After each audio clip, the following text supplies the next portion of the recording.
इसलिए हे गोपियों, उन कृष्ण कन्हैया का, उन परम परमात्मा का अंतर हृदय से याद ध्यान करो, स्मरण करो। उनका ध्यान करना चाहिए, उनका मानसिक सेवन करना चाहिए। यह शरीर उन्हीं की सेवा के लिए है। इस संसार का सब कुछ, जो कुछ भी दिखाई देता है, सब कुछ उन्हीं का है, सब उन्हीं की सेवा के लिए है। इसलिए वो नहीं आ रहे हैं तो भी तुम लोग उनकी सेवा करो, उनके चरणों में मन को लगाए रहो। और इसीलिए कृष्ण कन्हैया ने संदेश दिया है, आप लोग व्याकुल मत होना, व्यथित मत होना, कृष्ण कन्हैया लौट करके जरूर आएंगे। संदेश भेजा है। सुन रही हैं उद्धव की सारी बातें। और उद्धव जी कहने लगे, गोपियों, कन्हैया ने आपके लिए संदेश दिया कि हे गोपियों, आप मेरा स्मरण करके निश्चिंत रहिए, मुझ में प्रेम कम नहीं करना, वैसा ही प्रेम रखना। और मैं यह जो आपसे दूर रहा करता हूं, जो आपसे मिलने के लिए आ नहीं रहा हूं, उसका कारण है कि आपके लिए जो कल्याणमय है, कि सदा आपको मेरी स्मृति बनी रहे, इसलिए मैं आ नहीं रहा। और मेरी स्मृति जिसको सदा बनी रहती है, वो कभी पतित नहीं होता, उसका कभी पतन नहीं होता, वो कभी दुख नहीं भोगता। मेरी स्मृति सदा आपको बनी रहे, इसलिए नहीं आ रहा हूं, लेकिन निश्चिंत रहना, आऊंगा जरूर। इस तरह से बहुत सी बातें कही उद्धव जी ने। गोपियां कहने लगी, उद्धव ये सब क्या कह रहे हो? हाँ ठीक है, वो परम परमात्मा है ना, हम सबके अंदर विद्यमान हैं, लेकिन एक बात बताओ, हम सबके अंदर विद्यमान हैं तो वैसा आनंद क्यों नहीं आता जो नेत्रों से दर्शन करने पर है? स्पर्शेंद्रिय से उनका स्पर्श प्राप्त करके जो आनंद आता है, वो मन से याद करने में, मन से ध्यान करने में क्यों नहीं आता? तुम कहते हो मन, बुद्धि, हृदय, अंतःकरण से उनका ध्यान करें, स्मरण करें, लेकिन उद्धव हम क्या बताएं, हम किस तरह से अपने कृष्ण का नहीं, प्राण प्रीतम नंद नंदन श्री कृष्ण का स्मरण करती रहती, ये वही जान सकता है जो उस विरह दशा को प्राप्त है, जिसके साथ जिसको छला है, उस छलिया कृष्ण ने, वह बहुत अच्छे से पहचानता है उसको। और उधर यह जो तुम कह रहे हो कि वो सबके पालक हैं, सबके रक्षक हैं, जगत नियंता हैं, उद्धव ये सब हमारे काम का नहीं है। यदि ऐसी ही बात है तो ये बताओ कृपा करके, हमारे गले में गलबैयां डाल करके जो हमारे साथ रास किया, हमारे घर में आकर के माखन पाया करते थे, माखन चुराया करते थे, अपनी तिरछी चितवन से हमें जो निहारा करते थे, ये क्यों किया? वो तो परम परमात्मा है ना, और भगवान सबके रक्षक है ना, तो हमारे तो प्राण लेते ही गए, यही रक्षा है। जाओ, संदेश देने आए थे ना, ठीक है, सुन लिया, बड़ी कृपा की, कोटि कोटि धन्यवाद देना उन छलिया कृष्ण को और याद दिलाना। हम कर भी क्या सकते हैं, हम तो सदा उनका स्मरण करते ही रहेंगे। वो आएंगे तो उनका दर्शन करके भी उन्हीं का स्मरण करेंगे, नहीं आ रहे तो भी स्मरण कर ही रही, ठीक है। उनकी इसी में प्रसन्नता है ना उद्धव, अच्छा है, ठीक कहना उनको, प्रसन्नता पूर्वक रहें, सुख से रहें, और मथुरा नगर की कुमारियों के साथ, वहां की स्त्रियों के साथ सुख से रहें। हम तो इसी तरह से उनकी याद में रोते बिलखते जीवन बिता देंगे, हमें ठीक है, इसी में सुख है। हमारे प्राण प्रीतम जिसमें प्रसन्न रहे, हम उसी में प्रसन्न हैं। जाओ, हमारा संदेश दे ही देना, वो कुछ भी कहें, लेकिन हमारी सदा सदा इच्छा यही है और रहेगी, हम हर क्षण प्रतिक्षण उनका संयोग चाहती, वियोग एक क्षण एक त्रुटि के लिए भी नहीं चाहती, पलक झपकने मात्र इतने समय के लिए भी उनका वियोग नहीं चाहती। और उन्होंने कृपा करके अपनाया था तो हमको मालूम है वो कृपा वत्सल हैं, शरणागत वत्सल हैं, तो हम उनकी शरणागत दासियां ही हैं। इसलिए जाओ, जाकर के संदेश देना। और गोपियां कहने लगी उद्धव जी से, क्या संदेश देना वही बता रहे। याद में तेरे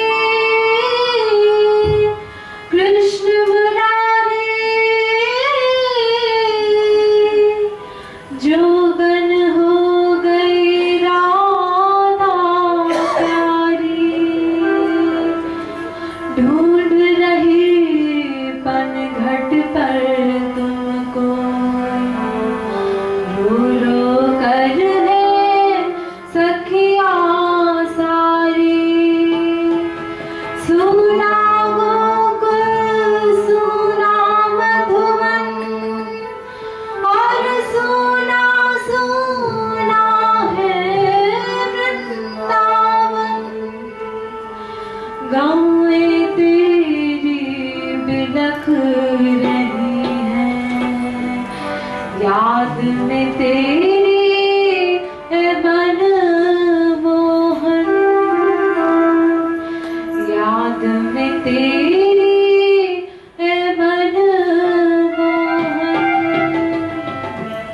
गोपाल सुना सुना तुम बिन ये जग है सारा, गोपाल सुना सुना तुम बिन ये जग है सारा, गोपाल सुना सुना तुम बिन ये जग है सारा, गोपाल सुना सुना तुम बिन है जग ये सारा, गोपाल सुना सुना तुम बिन है जग ये सारा, गोपाल सुना सुना तुम बिन है जग ये सारा, गोपाल सुना सुना।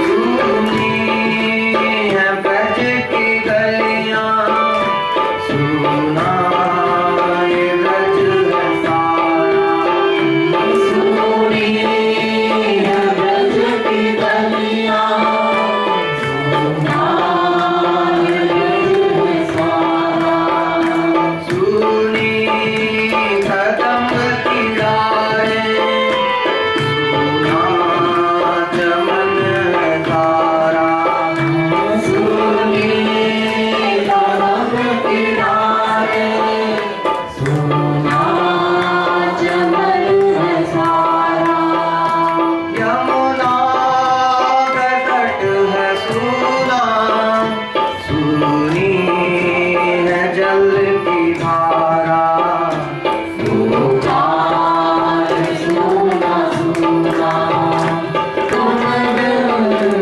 है जग ये सारा, गोपाल सुना सुना तुम बिन है जग ये सारा, गोपाल सुना सुना।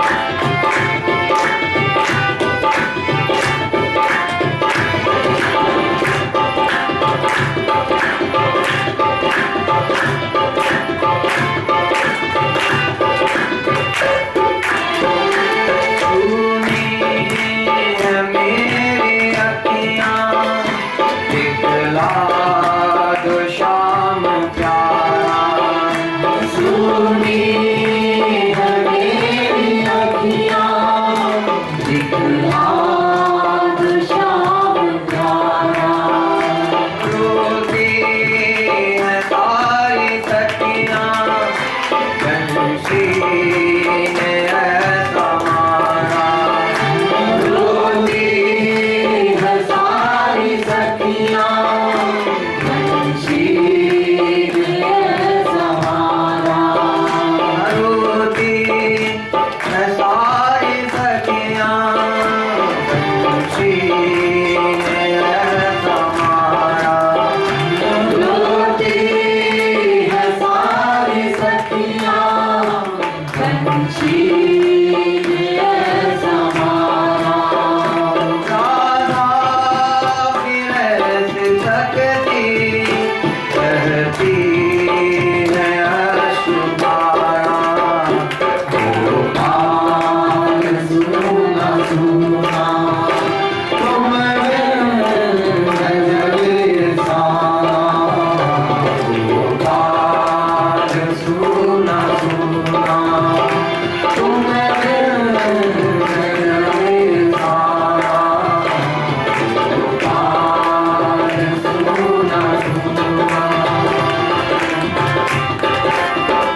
प्राप्त करने के लिए गोपियां पुरस्कार मांग रही हैं।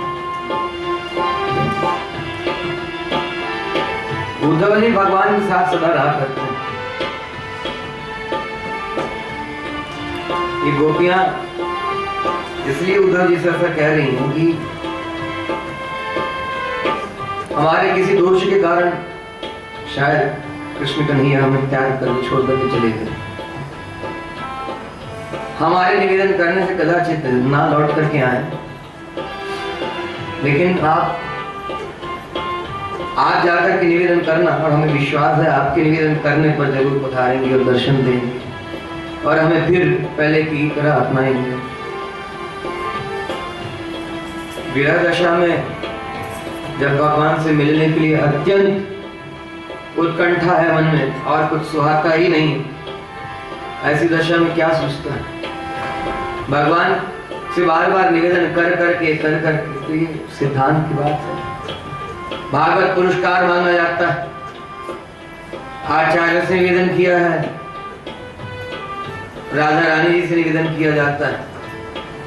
जब गोपियों को छोड़ करके भगवान चले गए इनके अहंकार के कारण, तब सब पहुंचे राधिका जी के पास।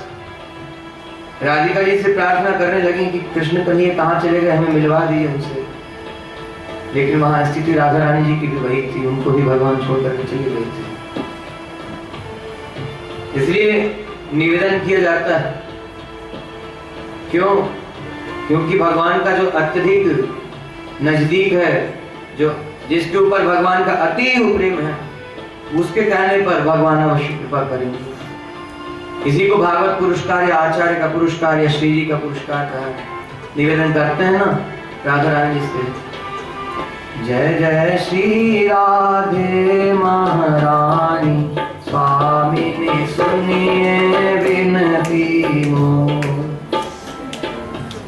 राधा रानी जी से निवेदन करते हैं, लक्ष्मण लाल जी से भी निवेदन किया गया, आचार्य से निवेदन किया, और भगवान को भी याद दिलाते हैं क्या? संबंध ते सतगुरुन के जिमे, क्षमे अमित अपराध को, निज धाम निश्चय देहुगे, गुण धाम मिटि सब बाध को, तिमि यह मनोरथ भी हमारा, गुरु नहीं रखी पूरिये।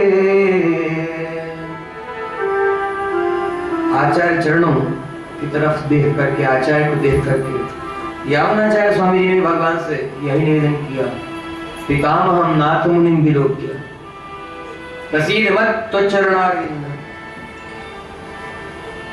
हमारी तरफ देख करके नहीं, आप अपनी कृपा से, आपकी कृपा कैसी, आप कृपा करते हैं संबंध से, संबंध से। इसके यामुनाचार्य स्वामी जी का हमारे पितामह श्री श्री नाथ मुनि स्वामी जी के संबंध के कारण उनकी तरफ देख करके आप इस दास के ऊपर कृपा कीजिए और स्वीकार कीजिए सेवा। दास को अपने चरणों में स्थान दीजिए। प्रसीद मत त्वच्चरणारविंद। भगवान से निवेदन कर रही है, यही बात यहाँ भी है। उद्धव जी से पुरस्कार मांग रही है, उद्धव से निवेदन कर रही है कि उद्धव आप संदेश लेकर के आए, बड़ी कृपा की, लेकिन अब आप सबसे बड़ी कृपा हमारे ऊपर यही कीजिए कि आप जाकर के उन कृष्ण कन्हैया को, हमारे प्राण प्रीतम को मना करके लेकर के आइए। यही कह रही हैं। उद्धव मना के लाओ, जरा श्याम सांवरे को, उद्धव मना के लाओ, जरा श्याम सांवरे। और अपनी अकिंचनता का, अपनी अनन्यता का, कि हमारे पास कुछ भी नहीं, कि आप हमारे ऊपर प्रसन्न हो, हमारे पास ऐसा कोई गुण नहीं, कोई कुछ भी नहीं ऐसा। वो आपकी कृपा थी जिससे आपने अपनाया, तो वही कृपा करके फिर दर्शन कीजिए। और आगे क्या कहा? उद्धव मना के लाओ, जरा श्याम सांवरे को, उद्धव मना के लाओ, जरा श्याम सांवरे को। कहना न चैन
उनको याद दिलाना कि उन्होंने कृपा करके इस ब्रज में अवतार लिया और स्वयं कृपा करके ही हमको भी इस ब्रज में जन्म दिया और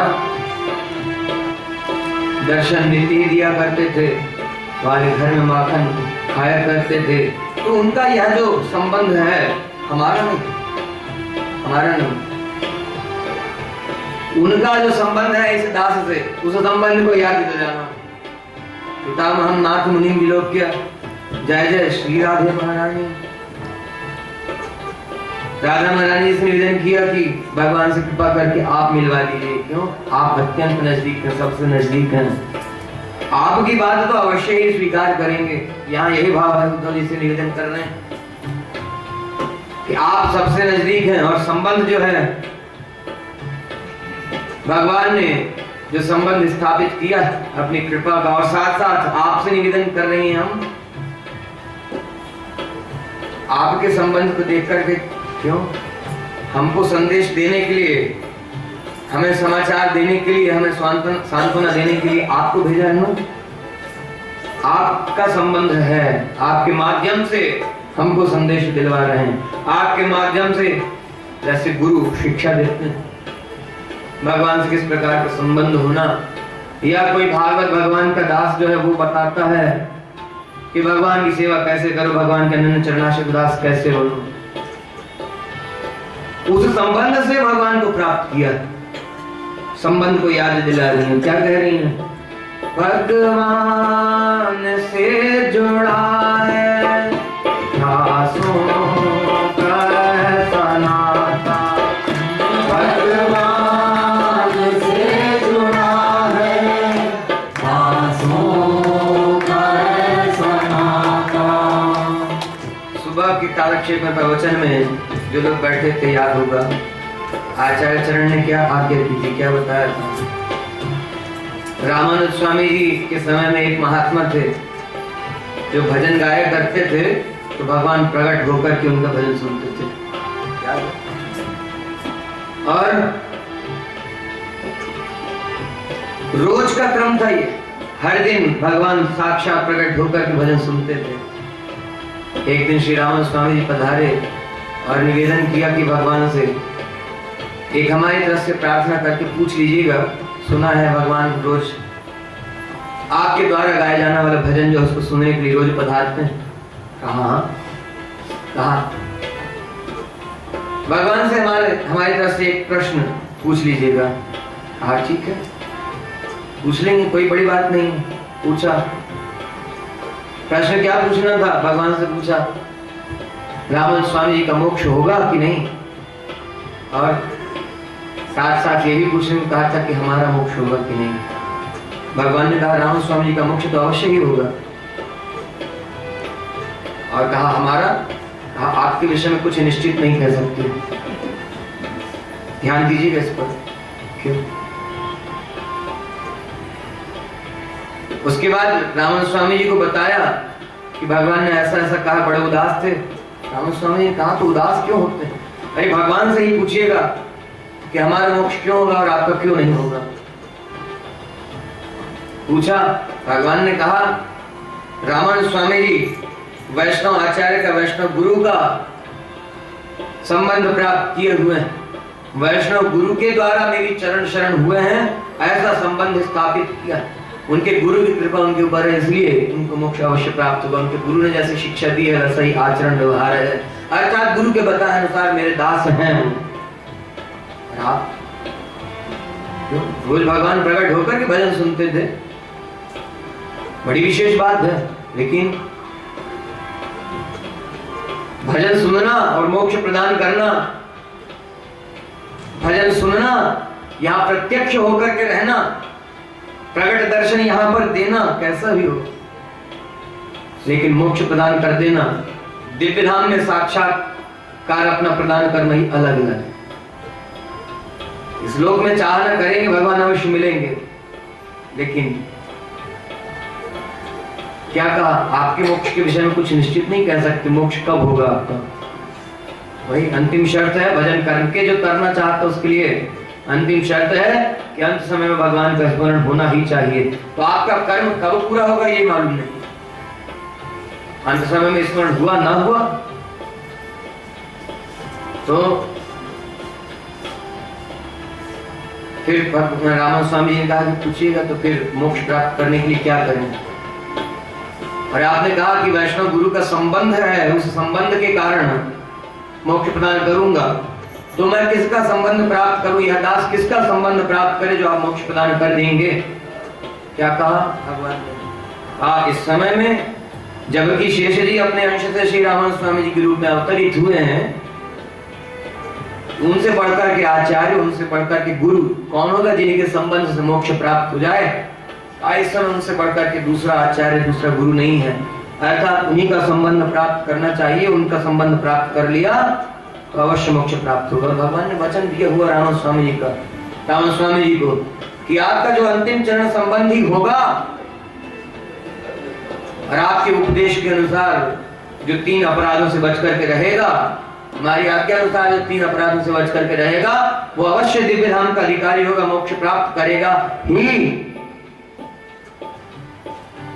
इसलिए कहा कि रामन स्वामी से बढ़कर के दूसरा गुरु कौन है जिसका संबंध प्राप्त किया जाए और मोक्ष प्राप्ति का साधन हो। इसलिए संबंध की आवश्यकता है। कौन सा संबंध? शरणागति। लेकिन शरणागति कैसी होना, कहने से नहीं चलेगा, गुरु के द्वारा विधिवत संबंध कराया जाना चाहिए। कल और विस्तार से चर्चा इस पर करेंगे। विधिवत संबंध गुरु के द्वारा किस प्रकार कराया जाता है भगवान से, विधि पूर्वक, वही संबंध को बता रहे हैं कि ऐसा संबंध है आपका इस दास से, तो उस संबंध को ध्यान में रखकर उस संबंध की ओर देख करके आप हमारे ऊपर कृपा कीजिए। भगवान से जुड़ा है दासों का ऐसा नाता, भगवान से जुड़ा है दासों का ऐसा नाता, संबंध के सारे घनश्याम तुमको पाता,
जगे सारा गोपाल सुना सुना।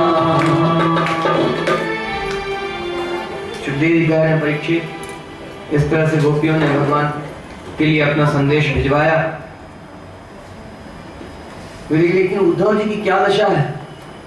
उद्धव जी संदेश देने के लिए आए थे, भगवान का संदेश गोपियों को सुनाने के लिए आए थे, एक दिन के लिए पधारे थे, लेकिन गोपियों की इस तरह की दशा को देख करके उद्धव जी का ज्ञान अब विपाक दशा में आ गया। अब उद्धव जी का ज्ञान